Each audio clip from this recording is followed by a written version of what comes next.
असह्य होतंय तुला सगळं. इतका भार घेऊन फार ओझं वाटतंय ना तुला. तुझं हे सगळं ओझं आज रिकामं होणार आहे बघ. आता मी सांगतोय ना, ते कान उघडे ठेवून लक्षपूर्वक आणि शांतपणे ऐक. आता समज रस्त्यातून तू एक वजनदार गोष्ट तुझ्या उजव्या हातात धरून चालतोयस. सुरुवातीला चालताना तुला तितकासा भार जाणवत नाहीये, पण जसं जसं तू पुढे सरसावतोस तसा तुझ्या हातावर अधिक ताण येतो. आणि मग अशा वेळेस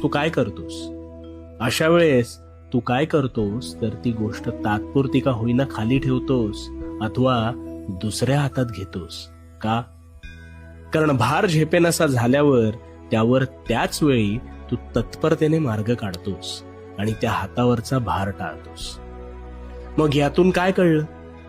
ज्यावेळी भार होतो असं वाटतं त्याच वेळेस